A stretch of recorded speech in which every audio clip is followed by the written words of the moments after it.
Hello everyone, इस video में हम 12th क्लास बायोलॉजी में 14th का चैप्टर इकोसिस्टम के चैप्टर को कंटिन्यू कर रहे हैं और इसमें हम करने जा रहे हैं अब डिकम्पोजिशन। तो हम स्टार्ट करते हैं। You may have heard of the earthworm being referred to as the farmer's friend. तो आपने सुना है कि अर्थवर्म जो होता है उसे किसानों का मित्र कहते हैं। क्यों कहते हैं? This is because they help in the breakdown of complex organic matter as well as in loosening of the soil. क्या करता है ये? कॉम्प्लेक्स ऑर्गेनिक मैटर को ब्रेक डाउन करता है, साथ में सॉइल को लूज कर देगा, जिसकी वजह से क्या है, एयर सॉइल के अंदर एंटर कर जाती है। ठीक है। तो similarly decomposers break down complex organic matter into inorganic substance like carbon dioxide, water and nutrients, and the process is called decomposition। देखिए क्या कह रहे हैं ये decomposers जो होते हैं वो क्या करते हैं, कॉम्प्लेक्स ऑर्गेनिक मैटर को इनऑर्गेनिक सब्सटेंस में कन्वर्ट कर देते हैं। अब इनऑर्गेनिक सब्सटेंस कौन कौन से भाई उसमें कन्वर्ट कर रहे हैं? Carbon dioxide, water, nutrients. तो इस प्रोसेस को हम क्या बोलते हैं? डिकम्पोजिशन। जब कार्बन डाइऑक्साइड, वाटर और न्यूट्रिएंट्स मिल जाते हैं तो वो क्या बनाता है? Plant food. और वो क्या होता है? फूड ऑर्गेनिक मैटर होता है। और जो वही ऑर्गेनिक मैटर क्या है, जब ब्रेक डाउन हो जाएंगे तो इन सभी सब्सटेंस में कन्वर्ट हो जाएंगे, तो वो प्रोसेस क्या हो जाएगी? डिकम्पोजिशन। ठीक है। हम अब आगे देखते हैं। Dead plant remains such as leaves, bark, flowers and dead remains of animals including faecal matter constitute detritus which is the raw material for decomposition. तो इन्होंने ये कहा है कि जो डेड प्लांट्स होते हैं, मतलब जो लीव्स, पत्तियां जब है पेड़ से अलग हो जाती हैं, ठीक है, उसकी बार्क जो है, छाल जो होती है बाहर की, वो अलग हो जाए, फ्लावर्स टूट के नीचे गिर जाए, ठीक है, तो जो एनिमल्स की बॉडी डेड हो जाती है और साथ में एनिमल्स जो फीकल मैटर को रिलीज करता है, एक्सक्रीट आउट करता है, ये सभी क्या है? डेट्राइटस है। ठीक है। यही डेट्राइटस क्या है? डिकम्पोजिशन प्रोसेस के लिए रॉ मटेरियल है। ठीक है। अब हम आगे देखते हैं। The important step in the process of decomposition. अब इम्पोर्टेंट स्टेप्स कौन कौन से हैं डिकम्पोजिशन के? Fragmentation, leaching, catabolism, humification and mineralisation. अब ये सभी स्टेप्स होते क्या हैं उसको हम डिफाइन करेंगे नीचे। ठीक है। तो हम स्टार्ट करते हैं। तो सबसे पहले इन्होंने डेट्रीवोर्स क्या होते हैं वो बता रहे हैं। ठीक है। डेट्रीवोर्स किसे बोला है? इसका एग्जाम्पल क्या है? अर्थवर्म है। और ये क्या करते हैं? डेट्राइटिस जो है, मतलब डेड मटेरियल जो है, वो उनको स्मॉलर पार्टिकल्स में कन्वर्ट कर देंगे। अब ध्यान रखना, डेट्रीवोरस क्या होते हैं? ऑर्गेनिक मटेरियल जो है उन्हीं को स्मॉल पीसेस में कन्वर्ट करते हैं, मतलब ऑर्गेनिक को इनऑर्गेनिक में कन्वर्ट नहीं कर रहे हैं, लार्ज ऑर्गेनिक मटेरियल को स्मॉल ऑर्गेनिक मटेरियल में ही कन्वर्ट कर रहे हैं। ठीक है। तो इस प्रोसेस को हम क्या बोलेंगे? फ्रेगमेंटेशन। अब आगे देखिए। By the process of leaching water soluble inorganic nutrients go down into the soil horizon and get precipitated as unavailable salt। अब देखिए क्या बोला है, लीचिंग प्रोसेस में क्या होगा? वाटर सोल्यूबल इनऑर्गेनिक न्यूट्रिएंट्स, मतलब क्या है? जब कोई ऑर्गेनिक मटेरियल जब इनऑर्गेनिक में कन्वर्ट हो जाएंगे तब क्या है, जैसे ही मान लो कोई बारिश वगैरह आई या हमने कुछ पानी वगैरह दिया तो क्या है, वो इनऑर्गेनिक न्यूट्रिएंट्स वाटर के साथ घुल जाएंगे और फिर वो कहाँ चले जाएंगे? सॉइल हॉरिजन, नीचे चले जाएंगे। ठीक है। और get precipitated as unavailable salt, और वो क्या हो जाएंगे? इकट्ठे हो जाएंगे वहाँ पे। अब आगे देखते हैं। Bacterial and fungal enzyme degrade detritus into simple inorganic substance. देखो डेट्रीवोर्स ने क्या किया था, मतलब जो अर्थवर्म था उसने डेट्राइटस, डेड मटेरियल को स्मॉल पार्टिकल्स में कन्वर्ट कर दिया था, मतलब ऑर्गेनिक को, कॉम्प्लेक्स ऑर्गेनिक को सिंपल ऑर्गेनिक में ही कन्वर्ट किया था। ठीक है।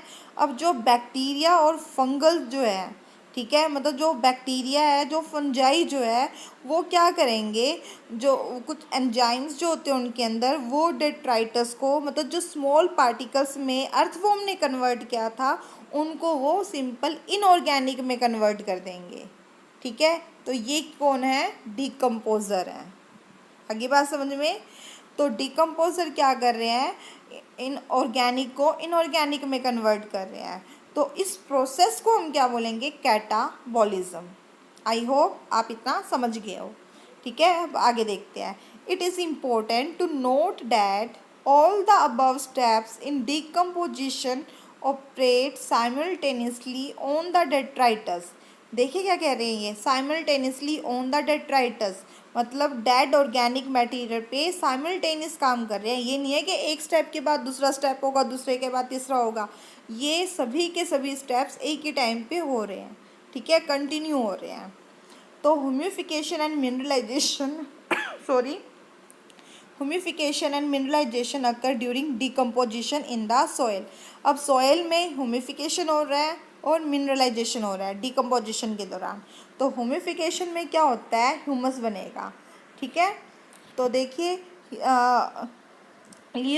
leads to accumulation of a dark colored amorphous substance called humus। तो ये क्या है, amorphous substance, मतलब इनकी कोई शेप वगैरह नहीं होती है, जिनकी शेप ना हो तो हम उसे अमॉर्फस बोलते हैं। ह्यूमस में कन्वर्ट हो गया है। ठीक है, अब ह्यूमस क्या है, that is highly resistant to microbial action, मतलब ये माइक्रोब्स के एक्शन को रजिस्ट कर सकते हैं, मतलब उससे बचाव कर सकते हैं। And undergo decomposition at an extremely slow rate, और जो डिकम्पोजिशन है उस दौरान क्या हो जाएगी, जो प्रोसेस होएगी ह्यूमिफिकेशन में, वो धीरे धीरे होएगी। ठीक है, being colloidal in nature it serve as a reservoir of nutrients. तो उन्होंने ये कहा है कि ये क्या करते हैं, न्यूट्रेंट्स को रिजर्व कर लेते हैं। हम कहते हैं ना, ह्यूमस से जो फर्टिलिटी पावर जो होती है सॉइल की, वो इंक्रीज़ हो जाती है। क्यों होती है, क्योंकि ये न्यूट्रेंट्स को रिजर्व करके रख रहे हैं, स्टोर करके रख रहे हैं। ठीक है, the humus is further degraded by some microbes and release of inorganic nutrients occur by process known as mineralization। तो उन्होंने यही कहा है कि ह्यूमस जो है वो फर्दर डिग्रेड होगा माइक्रोब्स के थ्रू, और क्या होगा, इनऑर्गेनिक न्यूट्रिएंट्स को रिलीज़ करेंगे प्रोसेस के थ्रू, और वो क्या हो जाएंगे, भाई उस प्रोसेस को हम क्या बोल देंगे, मिनरलाइजेशन बोल देंगे। अब देखिए मिनरल्स बन रहे हैं, मिनरलाइजेशन का मतलब ये है। ठीक है, इसका मतलब क्या है, मिनरल्स के दो सोर्स हो गए। ठीक है, फर्स्ट सोर्स क्या है, हमें ज़्यादातर मिनरल्स कहाँ से मिलते हैं, वेदरिंग ऑफ रॉक्स, चट्टानों के टूटने फूटने से। और सेकंड सोर्स क्या हो गया, ये जो ह्यूमस का डिग्रेडेशन हो रहा है उसकी वजह से। ठीक है, आई होप आप ये समझ गए होंगे। यहाँ पे एक डायग्राम दे रखा है हमारी एनसीईआरटी में, जिसके थ्रू ये कंप्लीट प्रोसेस जो है वो समझा रखा है। हम थोड़ा सा उसे भी देख लेते हैं। देखिए ट्री दिखा रखा है। ठीक है, a tree grow in the soil, soil के अंदर ग्रो कर रहा है।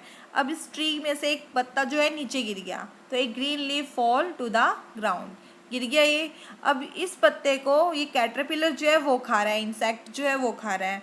तो some are eaten by insect and other animals, और कुछ अदर एनिमल्स खा रहे हैं।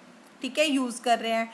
Nutrients and energy enter food web, जो न्यूट्रिएंट्स है और जो पत्ते के अंदर जो ऑर्गेनिक मैटर जो था वो क्या है, अब वो ट्रांसफ़र हो रहा है किसके अंदर, जिसने उसको खाया। अब कैटरपिलर ने खाया, इंसेक्ट ने खाया है, तो उसकी एनर्जी कैटरपिलर के अंदर चलेगी। ठीक है, ट्रांसफ़र होगी। अब उससे क्या है, ये कैटरपिलर उस पत्ते को खा रहा है, तो उसको बिल्कुल अच्छी तरह से ब्रेक डाउन कर देगा। अब वो ब्रेक डाउन हो जाएगा तो पत्ता कहाँ मिल जाएगा, सॉइल के अंदर ही मिल जाएगा। वो जब कंप्लीट ऑर्गेनिक से इनऑर्गेनिक में कन्वर्ट हो जाएगा, पानी बारिश वगैरह आती है तो सॉइल के अंदर अच्छी तरह से उसका पार्ट बन जाएंगे। तो ये इसलिए ये क्या बोल रहे हैं, organic rich soil, some nutrients leach into the soil by chemical action. ठीक है अब वही ऑर्गेनिक सॉइल अब सॉइल के अंदर मिल गया है, अब दूसरा कोई प्लांट ग्रो करेगा, मतलब प्लांट जो है वो अब क्या है, सॉइल जो है ऑर्गेनिक रिच है तो वो उस न्यूट्रिएंट्स को ले लेगा। तो ये साइकिल क्या है, ऐसे चलती रहेगी। ठीक है। अब यहाँ पे इन्होंने ये दिखा रखा है, जैसे मशरूम फंगाई जो है वो दिखा रखी है। तो leaves partially consume by decomposer such as fungi and bacteria. ये कह रहे हैं कि पार्शली कंज्यूम कर देते हैं। They begin to lose form and become litter, और वो उसको पार्शली कंज्यूम करके छोड़ देते हैं, और वो जो आगे जो है बैक्टीरिया और फंगस जो है उसको फर्दर डिकम्पोज करते हैं और ऑर्गेनिक रिच सॉइल के मतलब दोबारा से सॉइल में उसको मिक्स कर देते हैं, मतलब ऑर्गेनिक को इनऑर्गेनिक में कन्वर्ट कर देते हैं, और फिर वही इनऑर्गेनिक न्यूट्रिएंट्स जो होते हैं प्लांट लेते हैं और फिर दोबारा से ऑर्गेनिक में कन्वर्ट कर देंगे। ठीक है, ऐसी ये साइकिल क्या है, चलती रहेगी। अब हम ये देखते हैं कि कौन कौन से फैक्टर इनको अफेक्ट करते हैं। तो देखिए, decomposition is largely N oxygen requiring process. अब ये इन्होंने रिक्वायरमेंट बताई है, मतलब डिकम्पोजिशन के लिए क्या जरूरी है, ऑक्सीजन फर्स्ट रिक्वायरमेंट।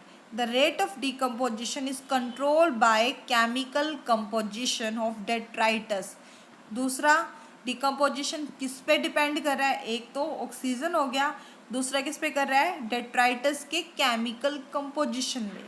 ठीक है, मतलब जो डेट्राइटस जो है, डेड ऑर्गेनिक मैटर जो है, वो किन से मिलके बना हुआ है, किस चीज़ से मिलके बना हुआ है, उसकी कंपोजिशन पे डिपेंड कर रहा है। ठीक है, और तीसरा क्या है, क्लाइमेटिक फैक्टर पे डिपेंड करेगा। ठीक है, जैसे मान लो क्या कहते हैं, एक जैसे टॉफ़ी है, ठीक है, और एक हमने ले लिया वुड ले लिया। तो वुड और टॉफ़ी में से अगर हम एक जगह गड्ढा खोद के उनको दबा देते हैं तो कौन सी चीज़ हमें मिलेगी, थोड़े दिनों के बाद देखोगे तो आप वुड देखने को मिल जाएगा, पर टॉफ़ी नहीं मिलेगी। क्यों? टॉफ़ी को किसने कंज्यूम कर लिया, जो इंसेक्ट वगैरह होते हैं उन्होंने। ठीक है, मतलब क्या हुआ, उनकी कंपोजिशन पे डिपेंड कर रहा है वो। In a particular climatic condition, हम आगे देख रहे हैं अब। In a particular climatic condition decomposition rate is slower if detritus is rich in lignin and chitin. तो इन्होंने ये कहा है कि क्लाइमेटिक कंडीशन अगर पर्टिकुलर हो, ठीक हो, तो डिकम्पोजिशन रेट जो है वो स्लो होगी अगर वो लिग्निन और काइटिन लिग्निन और काइटिन की बनी हुई है। ठीक है, और क्विकर होगी अगर वो detritus rich in nitrogen and water soluble substance like sugar, अगर वो नाइट्रोजन और शुगर से मिलकर बना हुआ है। ठीक है, आई होप आप इतना समझ गए होंगे। अब आगे देखते हैं। Temperature and soil moisture are the most important climatic factor that regulate decomposition. अब इन्होंने कहा है कि टेम्परेचर और सॉइल मॉइस्चर जो है वो भी डिकम्पोजिशन को अफेक्ट करता है through their effect on the activity of soil microbes. तो सॉइल माइक्रोब्स की एक्टिविटी को अफेक्ट करके ये क्या है, इनडायरेक्ट उनको भी अफेक्ट कर रहे हैं डिकम्पोजिशन की प्रोसेस को। Warm and moist environment favour decomposition where low temperature and anaerobiasis inhibit the decomposition। अब जैसे इन्होंने एनवायरनमेंट बताया वर्म एंड मॉइस्ट, अब आपको पता है जो फंगाई जो होती है उसको वर्म और मॉइस्ट एनवायरनमेंट चाहिए। ठीक है, तो ये क्या है, डिकम्पोजिशन को अफेक्ट करेगी अगर कंडीशन, ठीक है, वेरी मतलब एनवायरनमेंट जो है बहुत ही लो हो। अब वार्म और मॉइस्ट एनवायरनमेंट चाहिए तो लो टेम्परेचर में जो ऑर्गेनिज्म जो है, डिकम्पोजर जो है, वो काम नहीं कर पाएंगे। ठीक है, और एनारोबिक कंडीशन होगी तब भी नहीं कर पाएंगे। इसलिए इन्होंने बोला है inhibit decomposition result in buildup of organic material, जिसकी वजह से क्या है कि ऑर्गेनिक मटेरियल वैसे का वैसा ही रह पाएगा, क्योंकि जो एंजाइम्स जो है वो उसको डिग्रेड ही नहीं कर पाएंगे। आई होप आप डिकम्पोजिशन को जो प्रोसेस है उसे अच्छी तरह से समझ गए होंगे। फिर नेक्स्ट वीडियो में हम एनर्जी फ्लो करेंगे। Thank you.